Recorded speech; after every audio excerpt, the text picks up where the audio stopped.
Are they definitely done with Daniel Jones from this point? And any shot that Dable is off the sidelines, meaning he gets fired before next season? They have a general manager in Joe Shane. Every big move has to get approval by ownership. So, look, the bottom line is they don't know who the future quarterback is past this season. Tommy DeVito's clearly not the answer. They don't have it. Drew Lock's not the answer. Pro Football Today, only on Sports Grid. A lot of concern, I would say, for Georgia in Carson Beck. 3 interceptions once again. His third 3-interception game in the last 5 for UGA. You can argue if they had Alex Orji as their starting quarterback for Georgia, they would be perfect and unbeaten right now just by not turning the football over and running it with your talented backfield. The Early Line, only on Sports Grid.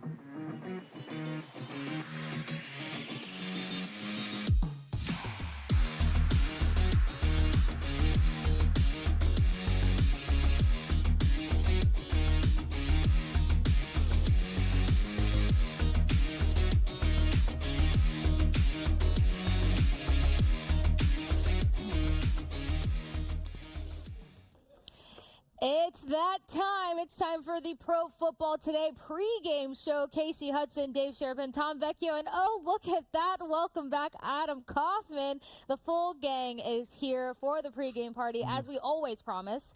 And things just got that much more exciting because we're getting that much closer to a postseason. We're seeing some losses. We're seeing some wins. We're seeing some great football. If you joined Tom Vecchio and myself last night for the postgame show, Tom made a great point to say that this is still going to be such a great game because you got a Broncos team that can still potentially see hope. The light is still there for a playoff potential. This is a team that wasn't even supposed to see 5 wins, let alone 7, maybe even 8. And then you've got a Browns team that, well, they have nothing to lose. So the cards are all on the table tonight, and we'll see what shakes out for Monday Night Football. But you guys know how we always get this party started. We check in with all of these handsome faces, and then we start throwing all the lines and angles and props on the table. And I feel like this one's going to get very interesting tonight. We are in for a massively great show. 6.5 on the spread, 41.5 on the total. Dave Sherpan, as always, how's it going? I'm not Good getting to see the fit you tonight, though. Oh no! Listen. I struggled all day looking for anything brown in my repertoire, and this is the only hat that I have that's Cleveland Browns anything, and it's the elf that everybody makes fun of. All right, the Steelers are rolling. All right, the Ravens lost. The Bengals are out. The Browns have been out, but it's the Jameis era. I mean, Jameis is fun. Jameis Can we is call it a likely to do re-era? something. Yeah, well, he started the last 4 games. The Browns are 2-2. Nobody's given him a shot tonight, Case. Nobody. Ooh. I mean, books are reporting they can't get a single bet on the Browns, and this will be one of those ones where you're just hanging out the Monday night, working in the book, going, I think they're going to keep this thing close. So that's where I'm at with it. It's the only Brown thing I got. It's the only thing I have. I'm relying on my teammates post-Thanksgiving to come up with some sort of props. Thank God Kaufman's back because there's got to be something involved here. I know Vecchio is probably going to, come with somebody's game tonight. Whose game could it be tonight? I can't wait to hear this. Oh, I am ready. All right, we'll continue to run with it, Tom. We've talked about it a little bit last night, so I know where you're heading, but I'm not going to spoil things. This is your moment. We have now all marked your term of whose game it's going to be. I caught myself sounding like Tom Vecchio yesterday when I wasn't even talking with him on the show. I was like talking about James Cook. Whatever player is going off, it's their game, and I have to consistently quote Tom Vecchio. But Vecchio, how's it going? Nice haircut. You look great. What do you got for today? I am doing great. We are in for a great game tonight. I don't care what the 41.5 over-under may be a little bit modest. We have essentially a playoff-bound team with Denver on one side. We have a team, their season has been over for a while. But, Dave, as you said, Jameis brings that fun factor tonight, and I think we are in for a good one. It is a Courtland Sutton game tonight. Everyone get on board. He's going to the moon tonight. We got a lot to break down. I also have a very interesting angle when it comes to Bo Nix, the quarterback. Started off the season a little bit slow, a little bit rough, a lot of interceptions early in the season, but he has been trending upwards since then. We will get to his yardage once we get to the quarterback head-to-head. I think we can go to a really simple SGP tonight, pick up another win, and Courtland Sutton's going to the moon. We're going to ladder him all the way up. We'll break everything down. I know Adam has some interesting angles. He has a lot of bets in play for tonight. Adam, what do you got? Ooh. I'm just excited to board the Sutton rocket ship, and I'm so glad that you said that, because I was already firmly invested in Courtland Sutton's receiving over today before I even talked to you. And so the best kind of bias is confirmation bias, my friend. And I hope that we are very much on the same page. But I'll tell you what, Casey, you mentioned before, we're going to dive into props and sides, the spread. You know what you didn't mention? Trends. You didn't mention trends. And this is... Since I'm back, Befriend folks, us. this is a choose your friends. This is a choose your friends kind of trend situation. And I was going to send our crew a whole bunch for the sake of graphics, so you wouldn't have to stare at this bearded mug the whole time. But there are too many. Here you go, Dave. Here's what we need to consider going into this game. And again, choose your friends. Pick your battle. Here we go. On the Broncos side, all right? They are 6-0 against the spread dating back to New Year's Eve last year. However, it includes 5-0 this year against the spread as a favorite, covering by an average of a dozen points. Of course, huge favorites tonight, 6.5, as we know. Also, 6-0 against the spread when favored so far this year against losing teams, which, oh, by the way, the Browns they stink. They're coming off an emotional win over Dave's Steelers in prime time. Did you know they have not covered the spread in consecutive games this season? In fact, they have failed to score even 15 points in each instance after covering the spread. Jameis Winston, if you want a little feather in his cap, however, on that poor, sluggish, ugly, brown-stained Cleveland team. Winston is 15-9-1 ATS as a 4+ point dog in his career. So that is something. That is something for Jameis if we would like to consider that. But I'll give you just the one more. This is related to the total, which I know we're going to talk about plenty. The Browns entered this game with extra rest, as we know. They played in prime time. Teams playing on Monday Night Football after a Thursday Night Football game with that little mini bye in between are 35-16 to the under, dating back to 2012. So, whole collection of trends for you tonight. Those are some important wrote trends. Those down. Did you have a pen? Write those down? I feel like there's only like a few to really pick from that pot, honestly. Again, and weirdly enough, the ones that stood out to me are the ones pertaining to the Browns side. But Dave, I'm going to throw it back to you because Adam set it up perfectly. We do have to discuss this total. A lot of betting fans have been disappointed when it comes to locking in on totals and being like, this has to be an under. Absolutely an under. Now I feel like a lot of people are like, let's see how this goes. I'll hop on some live lines during the action. But 41.5, you're talking about a Broncos defense that can limit a number of plays here, but you're talking about a Browns team that are going to be riding the high of beating the Steelers. Sorry, Dave. Just the other week. So what do you make of this total, engaging it for this matchup? I apologize. I didn't add salt to it. It sounded like it. I mean, that's fine. The last time we did see the Browns, they beat the Steelers in an ugly, snowy game. But let's give you guys a trend that involves the Steelers and the Lions and the Denver Broncos. They are all 9-3 against the spread this season in the NFL. That's the best mark of all the teams in the league. So, sidewise, I think you know, everybody's making a case for the Broncos to cover.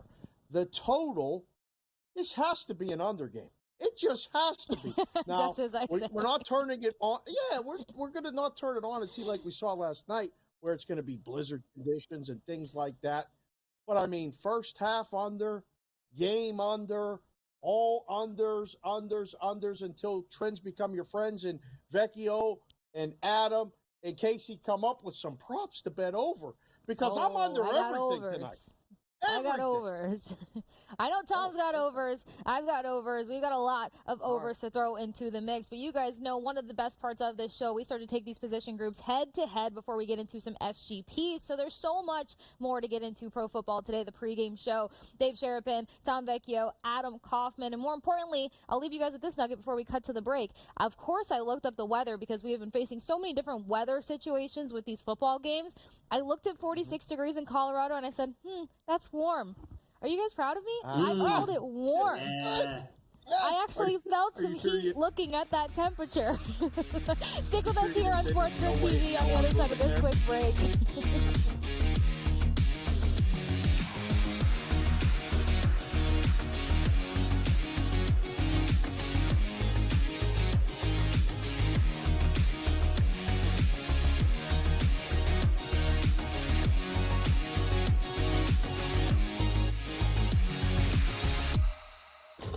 Enter into the magical world of McLuck.com, where even the smallest of spins can win real cash prizes. Adventure into over 1,000 of the best Vegas-style slot games. So what are you waiting for? Unlock your free welcome offer today. Join the fun where winners play and players win. The Seahawks, I expected a bounce back after that poor performance against Buffalo the week before. They took the Rams right down to the wire. The Cardinals are the top spot at the moment. That's not going to hold. Kyler Murray and the Cardinals are not going to win this division, but they are 5-4. After that, you've got the Rams, the Niners, each 4-4. The Niners, God willing, man. I mean, if Christian McCaffrey ever does come back. Newswire, only on Sports Grid. Are they definitely done with Daniel Jones from this point? And any shot that Dable is off the sidelines, meaning he gets fired before next season? They have a general manager in Joe Shane. Every big move has to get approval by ownership. So, look, the bottom line is they don't know who the future quarterback is past this season. Tommy DeVito's clearly not the answer. They don't have a Drew Lock's not the answer. Pro Football Today, only on Sports Grid. A lot of concern, I would say, for Georgia and Carson Beck. 3 interceptions once again. His third 3-interception game in the last 5 for UGA. You can argue if they had Alex Orji as their starting quarterback for Georgia, they would be perfect and unbeaten right now just by not turning the football over and running it with your talented backfield. The Early Line, only on Sports Grid.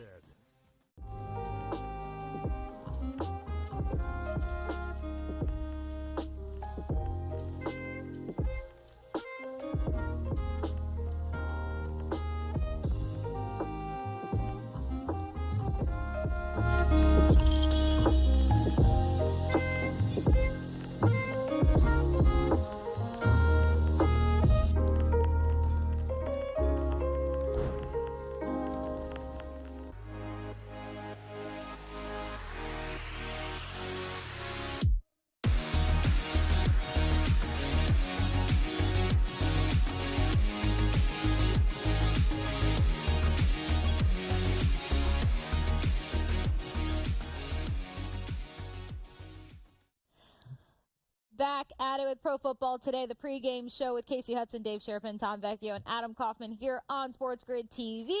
We set the table. We talked about this matchup. We got the Browns taking on the Broncos, 6.5 on the spread, 41.5 on the total. Dave, still rocking with the under, so now it's time for the rest of the crew to bring some overs. But I feel like it might sound weird to say we got to start with this quarterback head-to-head because there's some overs that I'm loving on this one, but Tom already alluded to wanting to build on some Bo Nix love, trending in the right direction. I mean, for a rookie, let's just say from his first start in the league to now, you can say that this kid has taken tremendous steps. So, Tom, what are you liking when it comes to the head-to-head matchup between these two QBs? For Bo Nix, I love over 220, and I like him over 225, which isn't a big change, but I do like him over 250 as well. And again, modest 41.5 over-under. You wouldn't expect that. But again, some of these recent games, we've seen him at 270, 300, 280 plus over this last 5 or 6 week stretch. He has looked so much better, as you said, compared to where he was earlier in the season. Bo Nix is 271 yards behind Jaden Daniels for the rookie passing lead. We have seen Bo Nix take tremendous strides in terms of the offensive rookie of the year race. What better time than prime time at home for Bo Nix to get out there and sling the ball to show that he should be a 1A, 1B alongside Jaden Daniels for rookie of the year? So I like the receiver over with Denver. I love Bo Nix today, going over 220 and over 250 passing yards. Massive fan of that. I'm right there with you, Tom. I mean, of course, looking at how his numbers have just continued to build, how he's been able to slice and dice a couple of quality defenses there. But more importantly, if Sutton's going to the moon, who's going to get him there? The mechanic, the engineer, the guy building out the ship so that he can make it all the way without falling short is got to be Bo Nix. But Coffin, what do you think about these two quarterbacks? I wanted to see how deep into the space station you were going to go with that. I was going.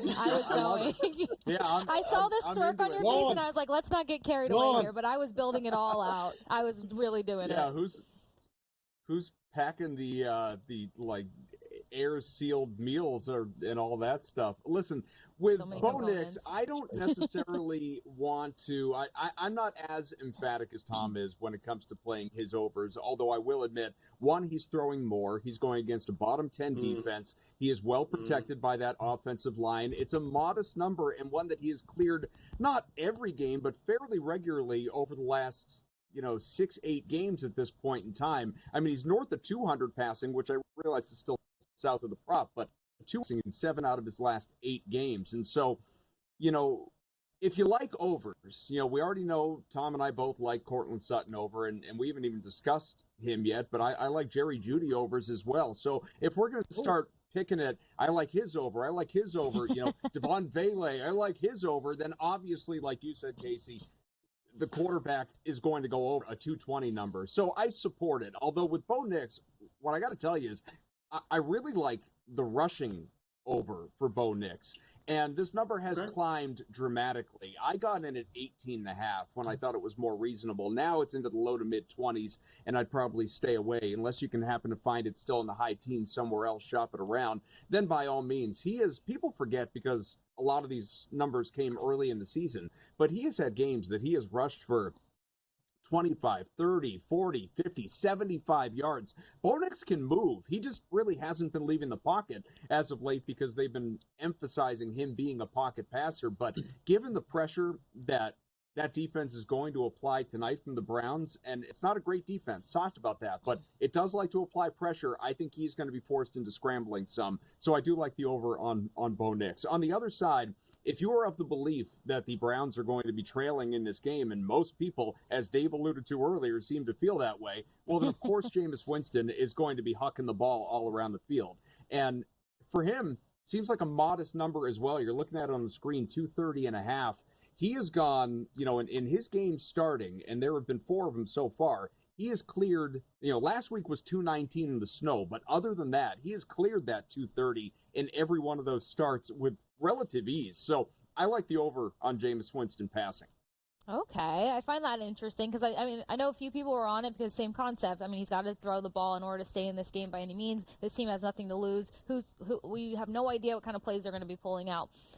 Like the Bo Nix one more, but definitely not veering away from Jameis Winston. The under or sitting under 20 yards when it comes to Bo Nix and rushing yards versus the Browns. Quarterbacks have picked up roughly 24 rushing yards, so that's a good sign if you caught that under that 20 mark. When it comes for airing out the ball, though, 230 passing yards is how much they allow quarterbacks to work through them being the Browns. But before we jump into the wide receivers, because we've already thrown out all the nuggets of what we like and all the overs, and we've got SGP coming up on the other side of this break. Dave, we got to get into that touchdown conversation. You like the under 41.5 total. So how many guys do we see get into the end zone tonight? And favorably, which team has more guys getting into the end zone? Or is this a kicker bonanza yet again?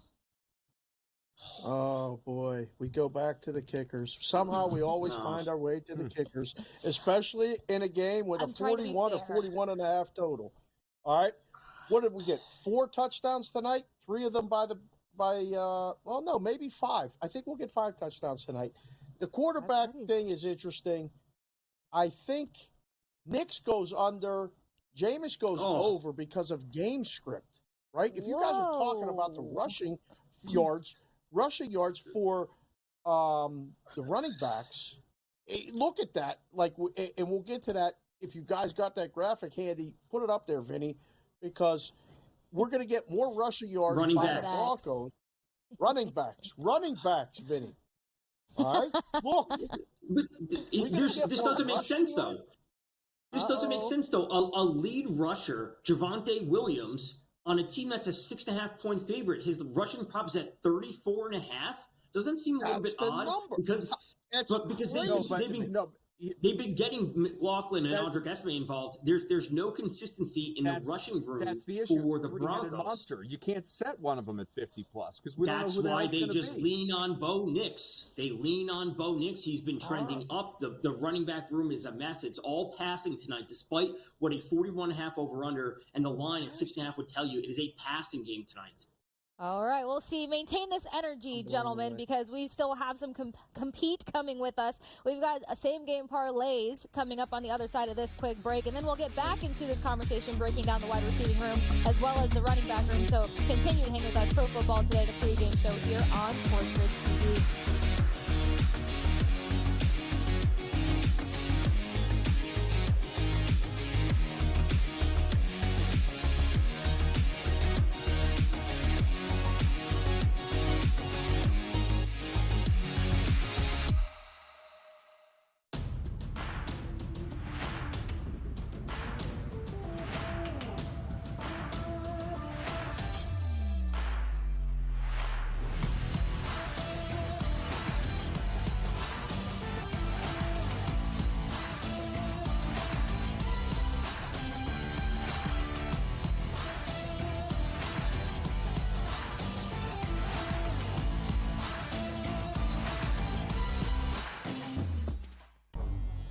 Two guys that can do it all. Too much electricity this morning. This is a good time. We're having a lot of fun. I had to do a triple take. Ka-ching!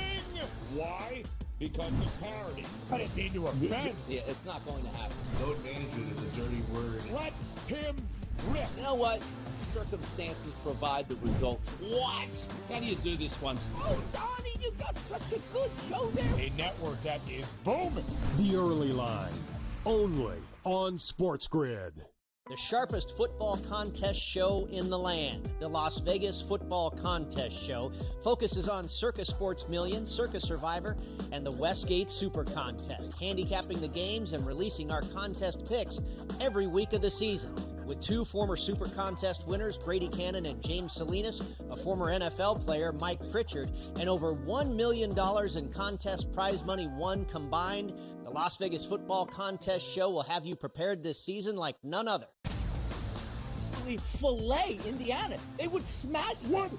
Honestly. Do you listen to yourself speak? That's not a reality question. They have not played each other. You are using hypothetical. Team, and they got embarrassed. As so many if teams they would do. have won that football yes, that's you're 100% that's the thing, correct. No. The only argument is Indiana is a decent football team and a product of their environment. The Early Line, only on Sports Grid.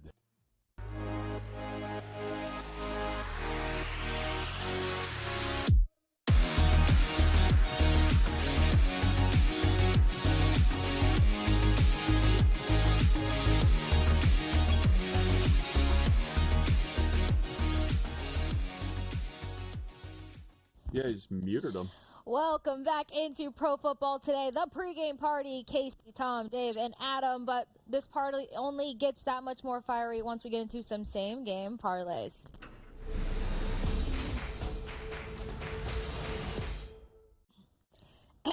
Adam, I just want to catch you up because you weren't here, but last time that we did SGPs, I had to go against Tom, and I won. So I just wanted to give you a quick update there. But it is Monday. It's not about me. I'm not participating in this SGP. I'm just going to carry my crown and wait to see who takes it over next. So Kaufman, what do you got for us? Yes.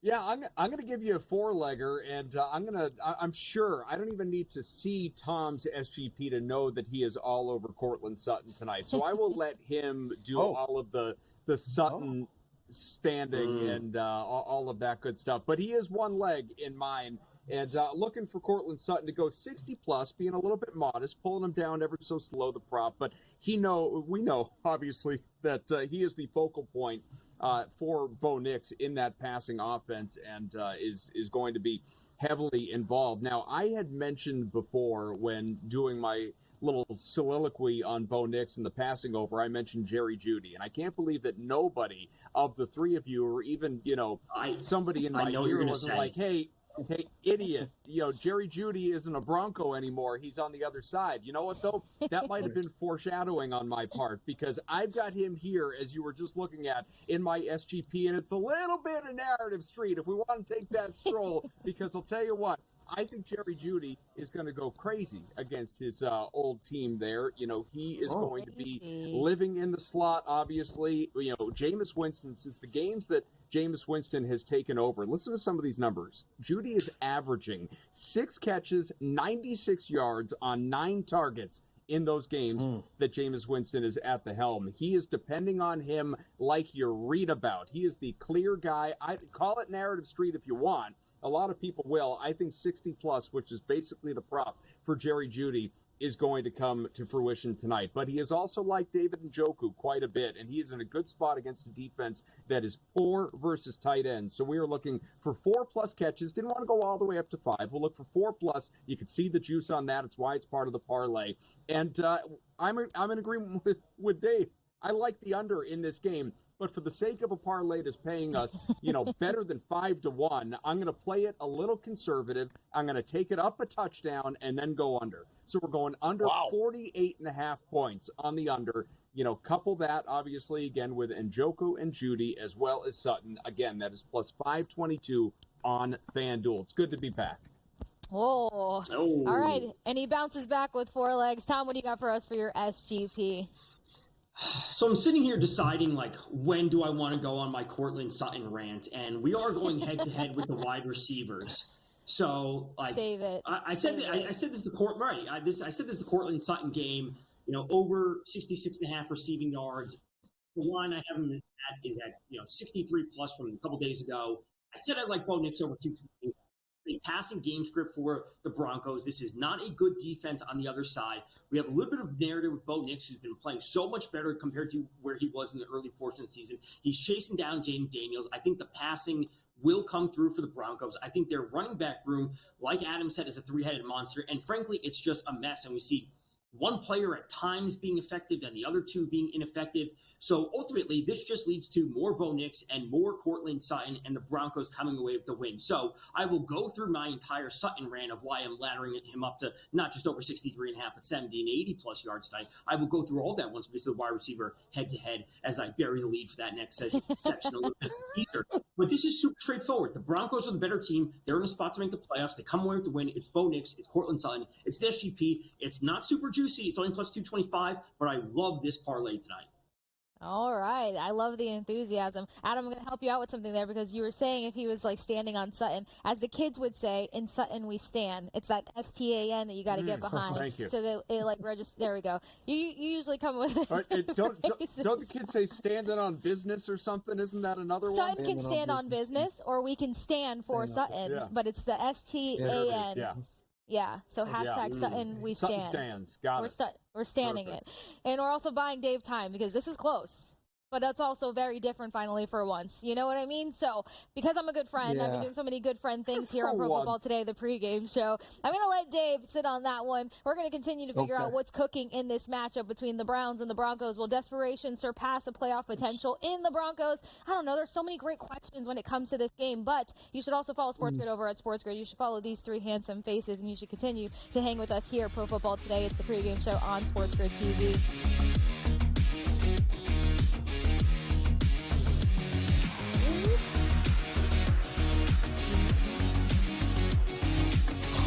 It's torture waiting for you guys to say clear. Tommy forgot to tell us we were clear 7 times last night. Tom and I were like, Can we finish our conversation?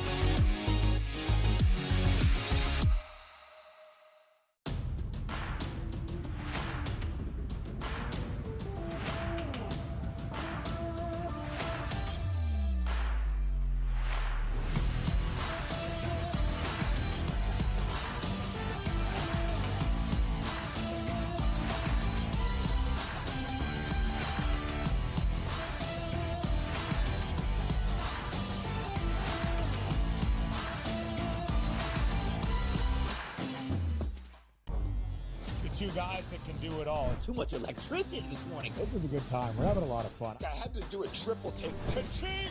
Why?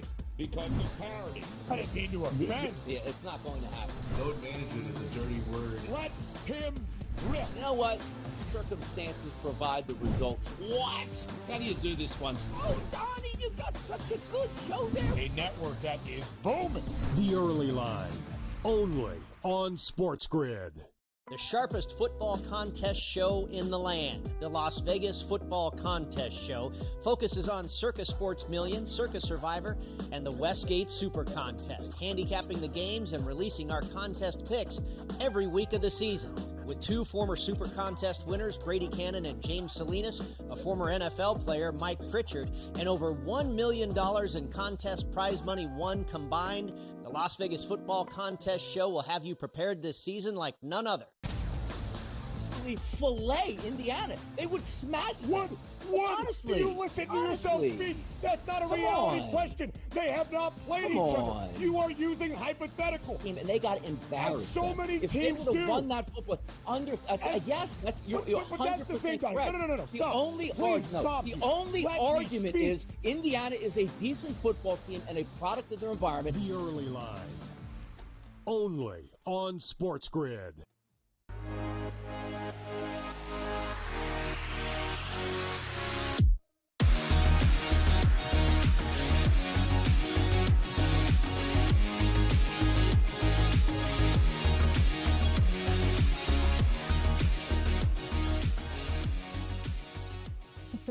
Back at it with Pro Football Today, the pregame show. Casey, Tom, Dave, and Adam getting you ready for Monday Night Football here on Sports Grid TV. We got the Broncos hosting the Browns and a lot of interesting angles. But before we get to the head-to-heads, or get back to head-to-heads, that is, Dave, we gave you some time to take in both of these SGPs and to let us know who the victor on this Monday Night Football is.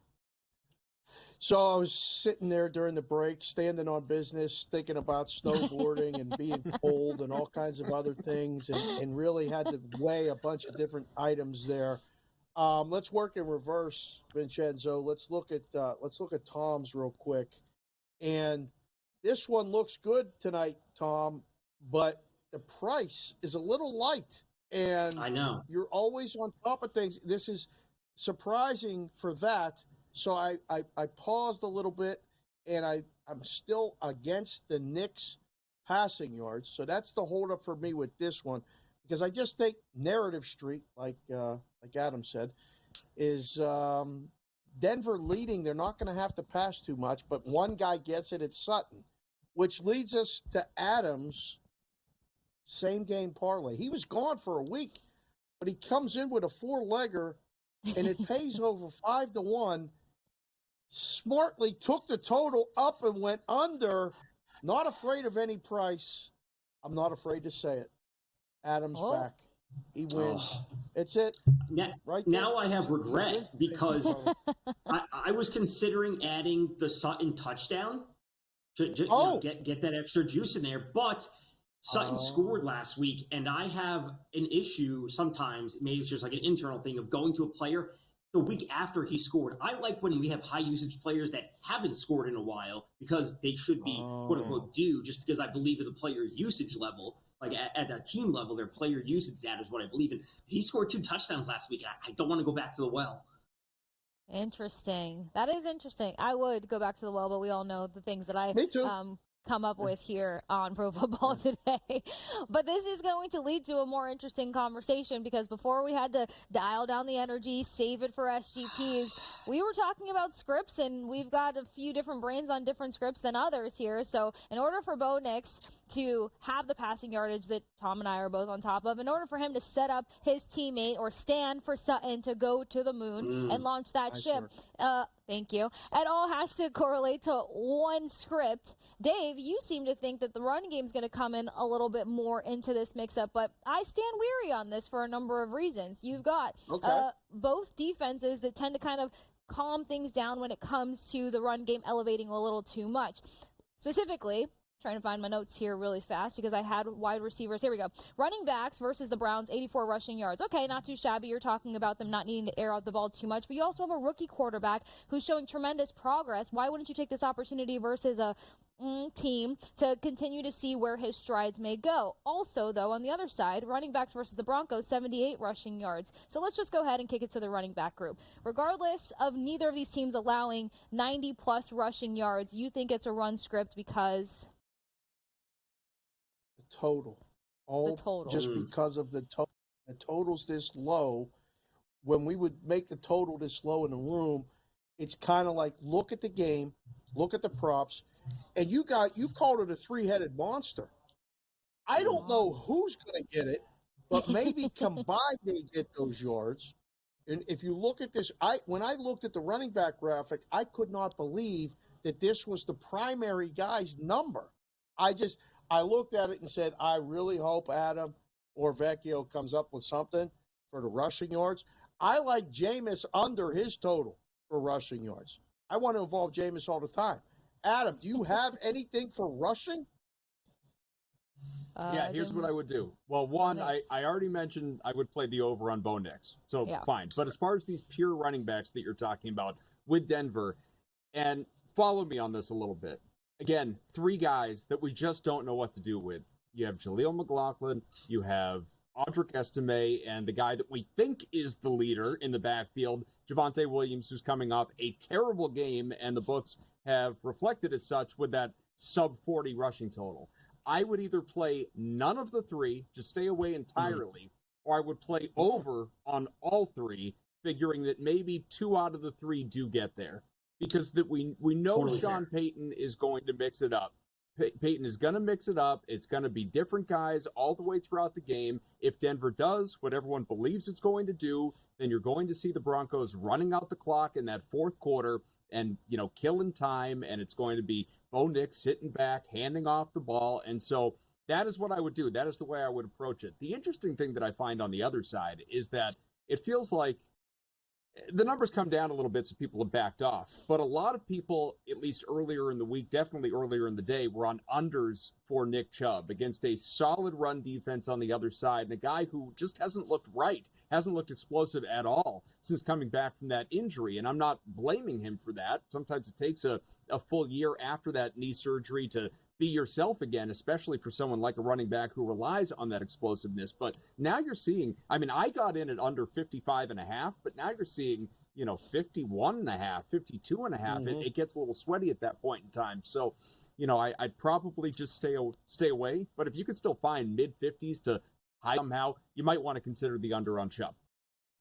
Okay, that's going to be interesting to see. So let's dial in on Chubb a little bit more here, Tom, because you're talking about a guy who, even though we all said his performances have been kind of hit or miss, he picked up, 54, 56 versus the Steelers team, equally, if not better, run-stop defense over there. And then he's kind of been sitting right there on the 50-yard mark. Steelers looking pretty hot right now, Dave. That one's for you. So would you stay away from this entirely? Or 51.5, that's not far from what we've seen him be able to attain, at least in 3 of his last 5 games. Yeah, I wouldn't go to 51.5. Like, if I don't have any position on Chubb, and it, as Adam said, it's come down from 55 or so down to 51, I already missed the boat, so I'd be out. If we are expecting him to play from behind, Nick Chubb does not play a role in the passing game. Jerome Ford steps in, and he was the starting running back earlier in the season when Chubb was out. So you could look to Jerome Ford in the passing game, but it's kind of one of those things. It's like, do you want a position on Chubb when the line is already moved and you're kind of behind the 8 ball? It's like, for me, no. Like, I already missed it. I want to stay away at that point. I don't expect him to have a big game. He'll have his 11 and 12 carries. He'll probably go for 40-plus. Does he go and hit, over 60-plus essentially, which the 55 line is kind of implying? Probably not. All right. Okay, we got to move on to another position group because I want to give Tom time to go on his rant. Plus, we do need to talk about the tight ends here for a minute because a few people don't know which tight end to pick on the Browns roster. So, No idea. No idea. No idea. Well, you digest Honestly, that, no- Tom. no, Give no. us your rant. You can take us all the way to the break with this one. What do you got for us? Oh, it's Cortland Sutton day. Everyone jump on. Cortland Sutton over 63.5 yards. That line is up to 65 or 66.5. I like him 70-plus. I have a position on 80-plus. And over 22.5 for his longest reception is something I want to specifically key on. Cortland Sutton has a 12.6 average depth of target ADOT. That means he has a 41% air yard share for the Broncos this season, and the next player is at 16.6%. Cortland Sutton comes in with 95 total targets. The next player on the team is at 48. When it is the Broncos passing offense, it is Cortland Sutton, and then it's everyone else. And when we look to the Browns defense, they've allowed at least one 20-yard reception in 10 of their 11 games. In 9 of those 10 games, there are multiple 20-plus yard receptions. And we've seen Cortland Sutton go for 23, 32, 33, 37, 24, 29, 22, and 26 for his long receptions in games this year. He can break 60-plus in literally 2 or 3 catches, ladder him up to 80. It is the Cortland Sutton game tonight. Wow. All right. I shall ask you this before we go to the break. He's sitting at usually 7 to 8 receptions, but it's sitting at plus money if he hits 6-plus receptions. More importantly, plus 108. Would you touch his receptions tonight if he is to hit this yardage? It would be a secondary play because, again, he can get there. 5 catches, 100 yards is actually on the table for Sutton, and at that point, they're cruising ahead, and then they maybe don't have to pass the ball if we're buying into this 6.5 game script. So I love the yards. I think the receptions are okay. All right, we'll see what goes down. We've got Like It, Love It, Leave It coming up next, and so much more to unpack on these head-to-heads. And you go absolutely nowhere. Continue to hang with us here at Pro Football Today, the first show on Sports Grid TV.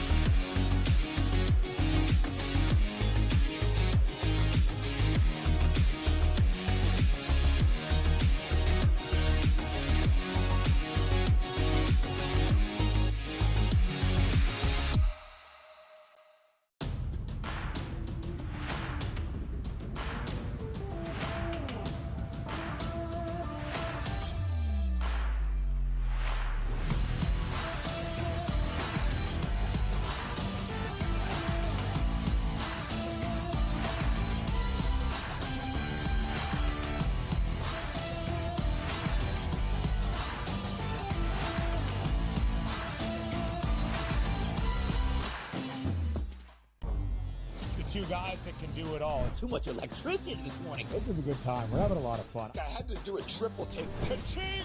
Why? Because he's parody. I didn't mean to offend. Yeah, it's not going to happen. Load management is a dirty word. Let him rip. You know what? Circumstances provide the results. What? How do you do this once? Oh, Donnie, you got such a good show there. A network that is booming. The Early Line, only on Sports Grid. The sharpest football contest show in the land, the Las Vegas Football Contest Show, focuses on Circus Sports Million, Circus Survivor, and the Westgate Super Contest, handicapping the games and releasing our contest picks every week of the season. With 2 former Super Contest winners, Brady Cannon and James Salinas, a former NFL player, Mike Pritchard, and over $1 million in contest prize money won combined, the Las Vegas Football Contest Show will have you prepared this season like none other. Fillet Indiana. They would smash. What? Honestly. Do you listen to yourself speak? That's not a reality question. They have not played each other. You are using hypothetical. And they got embarrassed. As so many if teams they would have do. won that football Yes. that's you're but that's the thing, 100% correct. No. The Stop. only Please stop. the only Let me argument speak. is Indiana is a decent football team and a product of their environment. The Early Line, only on Sports Grid.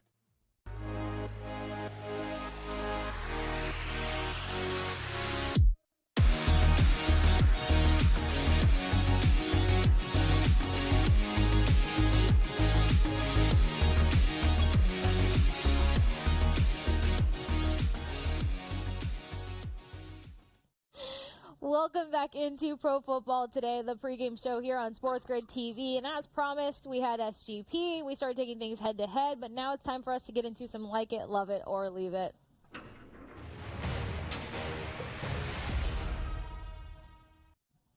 All right. I want to make sure I give us plenty of time to get back to the wide receiver conversation and the running backs and that tight end situation that we need to break down as well. It's Monday. Tom, like it, love it, leave it. What do you got for Dave to break down here? Let's roll with a Denver Broncos defensive touchdown at plus 650. The Browns have allowed 47 sacks this season. Granted, only 13 of them have come from Jameis Winston. The rest are from Deshaun Watson. But the Broncos have the most sacks in the league at 44%. We also see the Broncos with a 33.3 blitz percentage per drop back. That's in the top 5 of the league. Jameis Winston, if his odds are still the same for an interception, they were minus 146 earlier today when I was doing the early line with Ben and Donnie. So, okay, Winston throwing an interception is kind of now it's minus 168. So, Winston throwing an interception is already expected. So, if we either have the sack potential, we have the interception potential, we have a team that is getting after it. They lead the league in sacks, the Broncos, that is, with 44. I think a defensive touchdown is very much on the table tonight. It would totally add to the excitement, so I'm here for it. Look at me being so supportive. Kaufman, what do you got for like it, love it, leave it? What are you launching for like it, love it, leave it? I am eager to add to that wide receiver conversation a little bit. And before you put my graphic up, don't put it up yet. Just to add to what Tom is saying real quick. Like, as he alluded to, the defense is incredible on the other side, and Winston and that offense are turnover prone. And so, I think I like Tom's. I'd probably vote for Tom's if I'm being honest. I'm giving you a long shot here. It's like it, love it, leave it. I am giving you a long shot. Here's what it is. Dave, I want you to study this, man. I want you to really, really lock in. Glasses, get the glasses. Get the listening glasses out. You highlighted before how, the books are begging people to bet on the Browns, and it's all about the Broncos tonight. Well, how about we feed into that? And the Broncos just coming out and embarrassing Cleveland. Just embarrassing them. All right? I'm going to ladder up the spread. I'm going to take it to 9.5 points in a game that I think is going to be disgusting and low scoring. So we're going to take the total all the way down to 30.5, and we're going to go under. All right? So we're going under 30.5. We're going Broncos minus 9.5, and we're parlaying those two together at nearly 11-1. What? I really feel like I should have gone second. I probably should have just gone second. Because, how do I follow up with that? Do I just quickly throw it in the mix? You have to follow something with that, Case. You have to come up with something. I have so many things going on in my head. Please go. Hopefully I can bring some balances. I feel like this is simple. This is calm. Sutton and Judy to combine for 200-plus receiving yards at plus 440. I mean, how do you not? That's what I got in the mix. Wow. Okay. Yep. All right. Yep. So, all right, that's good. All right, let's get to it. All right, let's work in reverse again. Case, that was good. You took the best receivers, the top guys on each team, combined them. The number's a little high, 200. I feel like we're going to really need something late to get there. One of these guys probably really good. The other one we're going to need to catch late or something. But I really like this one, Case. I can't give it a love. I can't. I mean, stand on business. I love you, but I like this one. All right? Kaufman, I missed you for a week. I had Me too. This mix is unbelievable. You took the favorite and added points, and you took the under and took off points. This is a big plus, but it's not big enough for me to like it or love it. I'm going to leave it because to get this, you're really going to have to get – this is a skill shot. If you get a favorite to cover 10 and a game to stay under 31, you can brag about this one the rest of the season. And I'll give you those bragging rights. I waited for this one all day. The Vecchio, like it, love it, or leave it. And you didn't come with Cortland Sutton. You came with the defense to score a touchdown. I can't believe it. I mean, I don't love it. I can't leave it. Ooh. I think I like it because I really like Jameis to throw a pick tonight. Why can't he throw one that results in a touchdown, pick six, scoop and score, something like that? I like this one, Tom. I think we're good. All right, so we got a like sandwich. That's a nice balance there. All right, I'm here for it. Okay, well, since Tom got a like, I got a like, and you had to be left, Adam, I will let you pick back up the wide receiver conversation before we get to this next break. So hit me with what you got in response to Tom's Sutton Stan. Sure.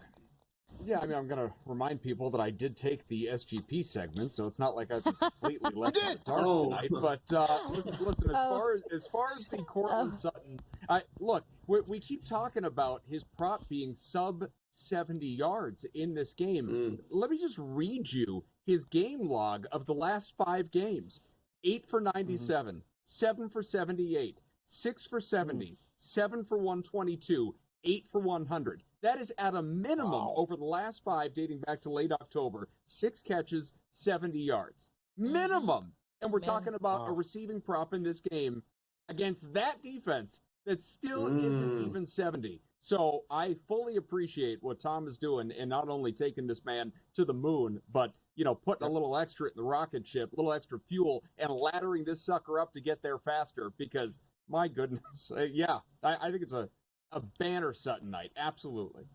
And as I mentioned, I feel like everybody should be looking at the 6+ receptions for plus money. I'm just going to leave that right there one more time. But we did talk about the running backs. We talked about these quarterbacks. We talked about the wide receivers. We talked about the moon. We talked about Sutton. We stand. But tight ends, is this where David Njoku finally has the game that everybody expected him to have versus the Steelers, or do we see it be equally distributed between Njoku and Jordan Akins? Now, you guys know that I've picked him for a number of reasons, but when it comes to looking for the tight end for the chunk play, we've seen it go to Jordan over David Njoku a number of times. It just takes one reception, and I saw his prop sitting at 15.5.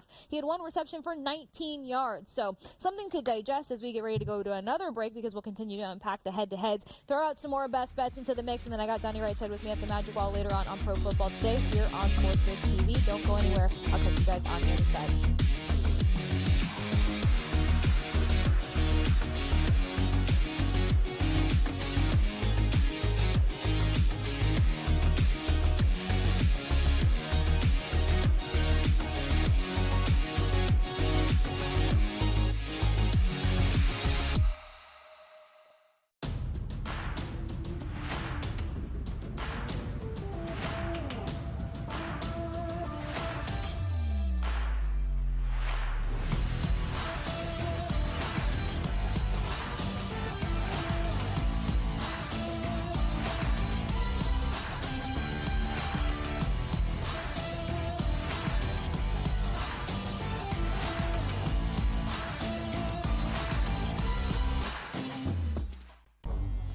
Two guys that can do it all. Too much electricity this morning. This is a good time. We're having a lot of fun. I had to do a triple take. Ka-ching! Why? Because of parity. I didn't mean to offend. Yeah, it's not going to happen. Load management is a dirty word. Let him rip. You know what? Circumstances provide the results. What? How do you do this once? Oh, Donnie, you've got such a good show there. A network that is booming.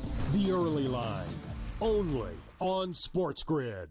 The sharpest football contest show in the land, the Las Vegas Football Contest Show, focuses on Circus Sports Million, Circus Survivor, and the Westgate Super Contest, handicapping the games and releasing our contest picks every week of the season. With 2 former Super Contest winners, Brady Cannon and James Salinas, a former NFL player, Mike Pritchard, and over $1 million in contest prize money won combined, the Las Vegas Football Contest Show will have you prepared this season like none other. Fillet Indiana. They would smash. What? Honestly. Do you listen to yourself speak? That's not a reality question. They have not played each other. You are using hypothetical. And they got embarrassed. So many if teams they would have won that football yes, that's you're 100% correct. No. The only argument is Indiana is a decent football team and a product of their environment. The Early Line, only on Sports Grid.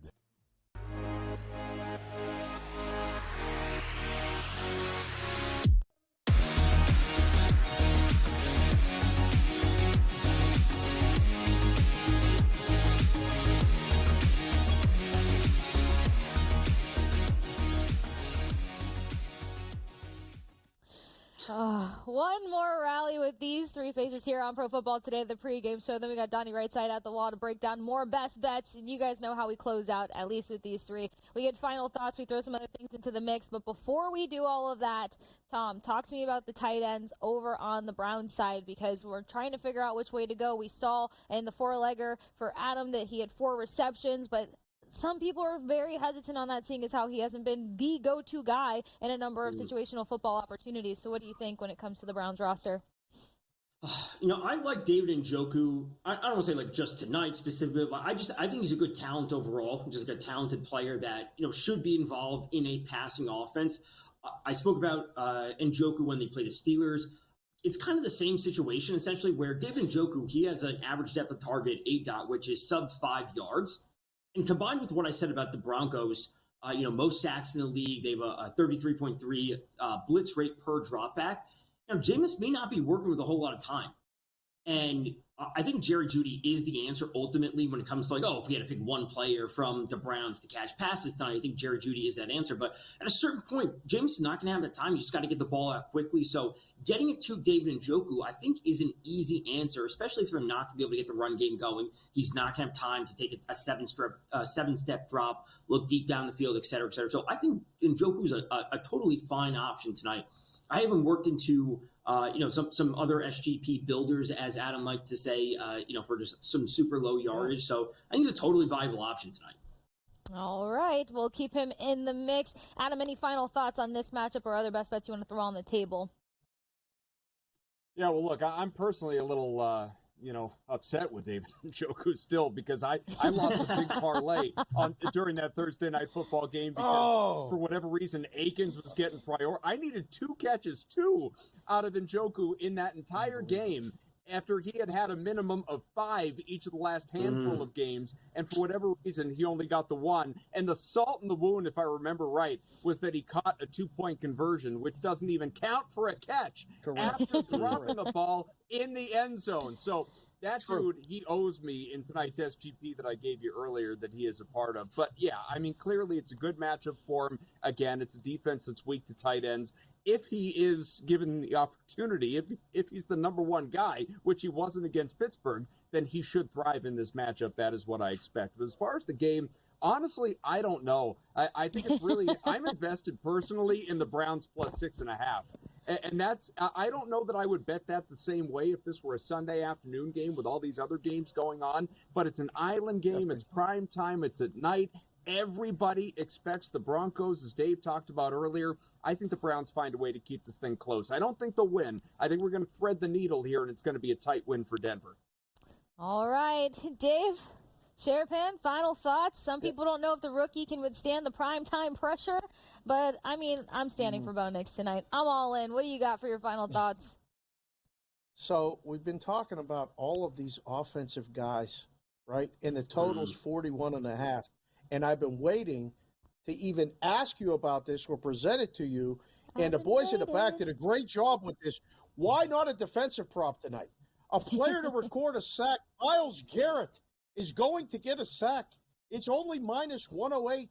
He's going to get Bo Nix maybe once. Hopefully, I don't know how it gets graded when you get half a sack, when you get a whole sack, and all that other stuff. But I got to get a defensive guy and then pick a Denver guy. You guys keep talking about are going to catch Jameis. They're going to catch him Cooper at some point. Somebody's – all right, there you go. See, Casey, it's fun. Just throw it out there. Every once in a while, just throw it out there like I'm going to do right now. I'm wearing this Cleveland Browns hat. It's absolutely ridiculous. I don't have any Browns stuff. It's nighttime in Pittsburgh behind me. The Steelers are in first place in the AFC North. And, oh, by the way, the Penn State Nittany Lions are playing for the Big Ten Championship. I mean, I know it's not a college show, but Ohio State lost. Ohio out. All right? Forget about Cleveland winning the game tonight. They covered the spread. Penn State's going to cover on Saturday night against Oregon, too. Hold on to that one, Case. Put that in your back pocket. No matter what, you can wear that Oregon green tonight. That's what got me. I was like, you're one of my favorite line mates, but I'm not keeping that in my pocket. I don't trust Penn State. They don't show up until the second half and rely on their nobody. Sorry, you brought it up. I didn't try to go there. You went there. But you know where everybody else should go, Sports Grid fans? Absolutely nowhere. Pro Football Today. The pregame party continues on the other side of this break. We dismiss these guys, but make sure you're following these three faces over on X as we will continue to chat during the game. I got Donnie Rightside to break down more best bets at the Magic Wall. It's only going to get better because Donnie and I are on the same page when it comes to some secondary players that you should definitely be putting your money on. It's not the Sutton stand on the other side. It's going to be the Valet stand on the other side. Stick with us here on Sports Grid TV.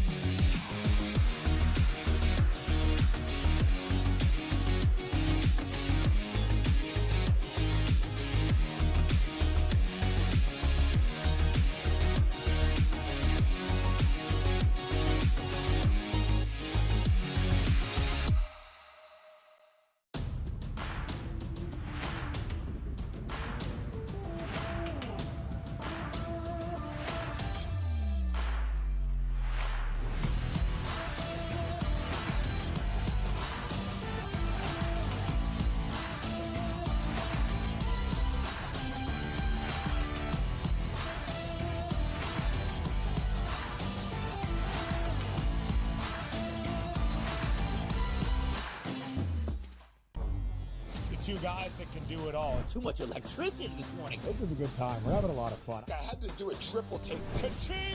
Why? Because of parity. I didn't mean to offend. Yeah, it's not going to happen. Load management is a dirty word. Let him rip. You know what? Circumstances provide the results. What? How do you do this one? Oh, Donnie, you got such a good show there. A network that is booming. The Early Line, only on Sports Grid. The sharpest football contest show in the land, the Las Vegas Football Contest Show, focuses on Circus Sports Million, Circus Survivor, and the Westgate Super Contest, handicapping the games and releasing our contest picks every week of the season. With two former Super Contest winners, Brady Cannon and James Salinas, a former NFL player, Mike Pritchard, and over $1 million in contest prize money won combined, the Las Vegas Football Contest Show will have you prepared this season like none other. Fillet Indiana. They would smash them. Honestly. You listen to yourself speak. That's not a reality question. They have not played each other. You are using hypothetical. And they got embarrassed. So many if teams they would have won that football, yes, that's you're 100% correct. No. The only argument is Indiana is a decent football team and a product of their environment. The Early Line, only on Sports Grid.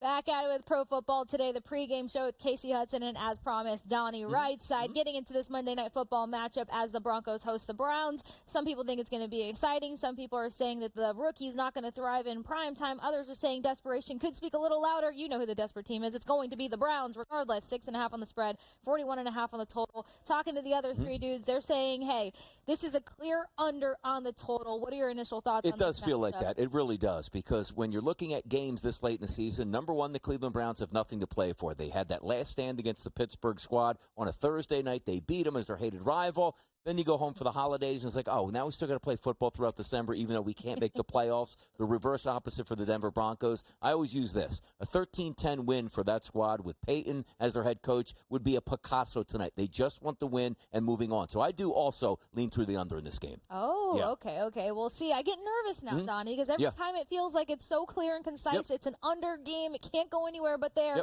Then the madness just rockets over. But this is why you hang out with the in-game live crew so you guys can gauge that accordingly. But let's start with the Browns side of the offense, because you and I were chatting actually earlier about which which tight end to go to. And then for the most part, people are like, hey, I'm not going to hold him to the standard of what happened in the Steelers game. Snow, all these factors were involved here. So who are your top guys when you're looking at the Browns offense to help them be a part of this matchup? And sometimes it's not really a buy low scenario, but it was really disappointed in David Njoku in the previous week, because if you're looking for a quarterback's best friend, as I like to say, it usually is the tight end. And also in inclement weather, it's supposed to be the tight end. And it wasn't the tight end last week in Njoku, which I was shocked by. And quite frankly, they scored a lot of points, particularly in the fourth quarter, without David Njoku. Had a 2-point conversion that game. I look for a great bounce back tonight. To me, you're looking at running backs on both sides. Not happy with them. I like the pass catchers, and it does start with David Njoku. If we're looking outside of Njoku, most people would say, like, oh, we'll go Jerry Jeudy. They have a pretty good combination with Jameis Winston. I agree with that, but I'm looking to buy down on that. And you had an injury to Tillman, who's not going to play tonight, which opens up some other options for wide receivers. Elijah Moore, might want to buy on him tonight. And also keep in mind, two really good number one cornerbacks on the opposite side. What the number one cornerbacks like to do? Shadow against the other team's number ones. Give me the number twos tonight, Casey. That's what we're looking for. I'm a big fan of it. And the minute that I heard you whisper it, I was like, oh, this is great, because I don't have Sutton for all the yardage tonight. Once we hop over to the Broncos side of things, I went with LA to talk about him a bit more, because I think his role can be way more active and way more helpful and impactful. So that perfectly pivots us over to the Broncos. Now you've got Bo Nix. We're going to start with the quarterback, because Tom Vecchio and I were on the same page saying Bo Nix can totally hit 220-plus passing yards tonight, especially if he's going to use Sutton, if he's going to use Vele. But outside of that, there was some reservation from Dave Sharapan on whether or not he could hit 220-plus or whether it'd be necessary in this primetime matchup. What say you? Hey, in a perfect game, you would like that. But also the MO this season for the quarterback, the young quarterback, Bo Nix, is Sean Payton goes, you know what? You're not a rookie. You're a professional quarterback. Let's act like it. Let's throw 30-plus times. Just looking at a 5-game snapshot, he's thrown at least 30 passes in the past 5 games, and also multiple touchdowns to go along with it. It's a quarterback that's being trusted by his head coach in tough environments, and also tough environment would be on the road. They're at home tonight. Yeah. He's been fantastic at home, particularly over the last 2 starts that they won at home, and I look for that to continue tonight. I don't know how much ground dominance we're going to have, which is wonderful if you're looking at pass catchers and quarterbacks. And it's 220, Casey. It's not 240. It's not 260. It's not 300.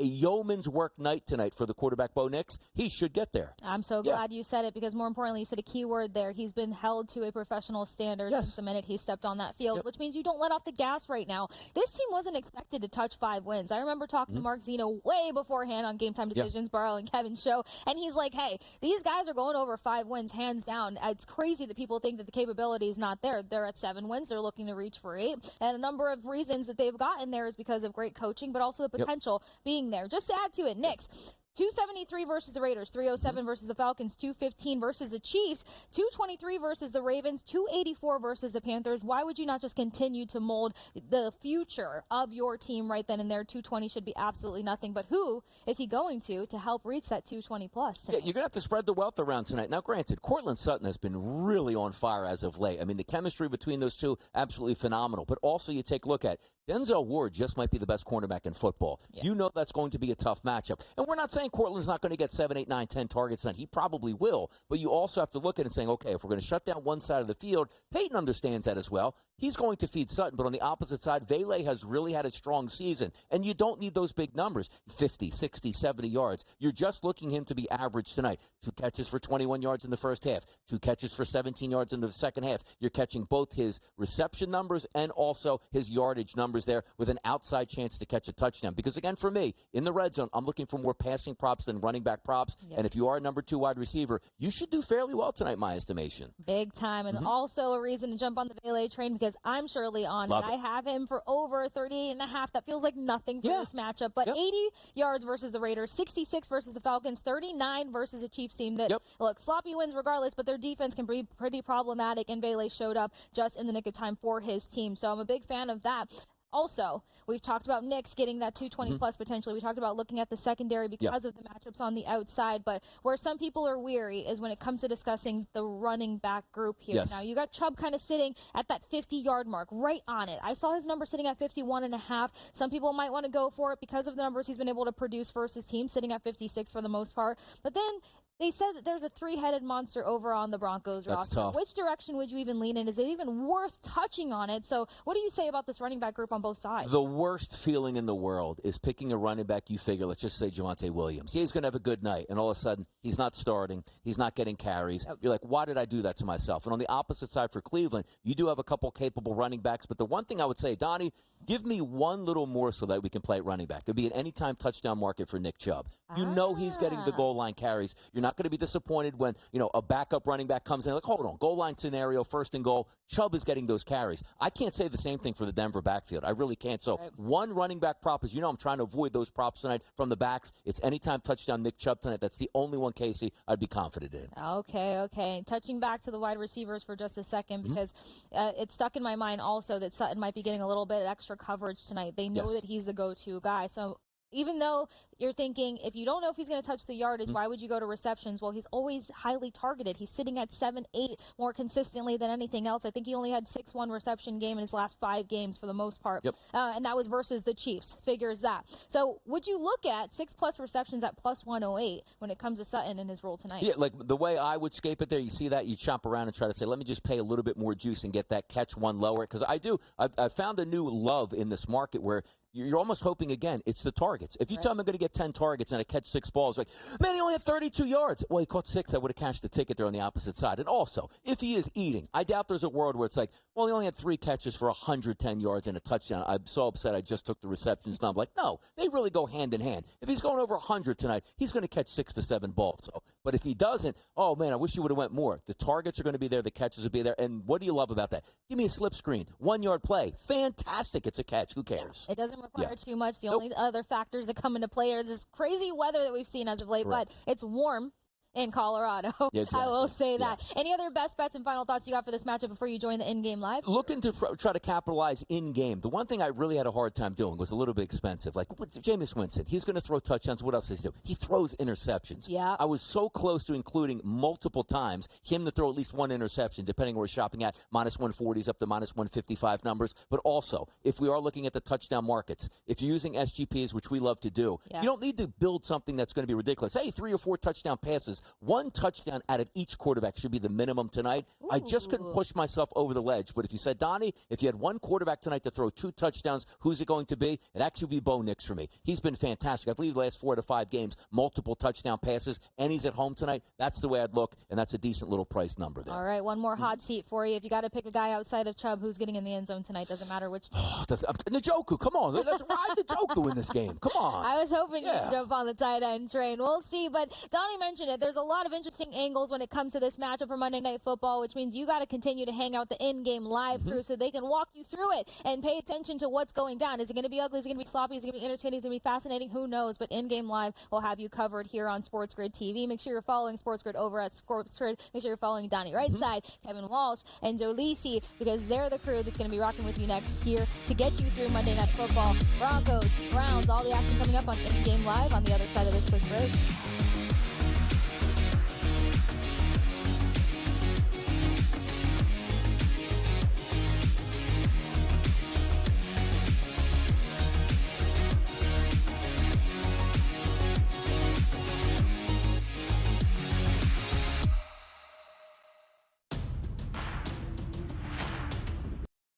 This morning. This is a good time. We're having a lot of fun. I had to do a triple take. Ka-ching! Why? Because of parity. I didn't mean to offend. Yeah, it's not going to happen. Load management is a dirty word. Let him rip. You know what? Circumstances provide the results. What? How do you do this once? Oh, Donnie, you've got such a good show there. A network that is booming. The Early Line, only on Sports Grid. The sharpest football contest show in the land, the Las Vegas Football Contest Show, focuses on Circa Sports Million, Circa Survivor, and the Westgate Super Contest, handicapping the games and releasing our contest picks every week of the season. With 2 former Super Contest winners, Brady Cannon and James Salinas, a former NFL player, Mike Pritchard, and over $1 million in contest prize money won combined, the Las Vegas Football Contest Show will have you prepared this season like none other. We live in a society right now where everybody's a snowflake, everybody's a cupcake, and everybody thinks that nothing is fair. Everything is like, it's not fair. We should have a better chance. We need more. You know what?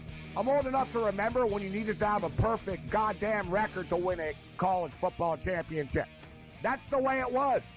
11-1, too bad. Sports Rage tonight, only on Sports Grid. When you look at Marcus Johnson, when you look at Nikola Jokic, these aren't guys that are big, super athletic, dunking and jumping over people. These are just guys that are clean, skilled footwork, and do things below the rim that make the everyday guy look like it'd be like, I can do that. But you can't, and neither can I. Betting above the rim, only on Sports Grid.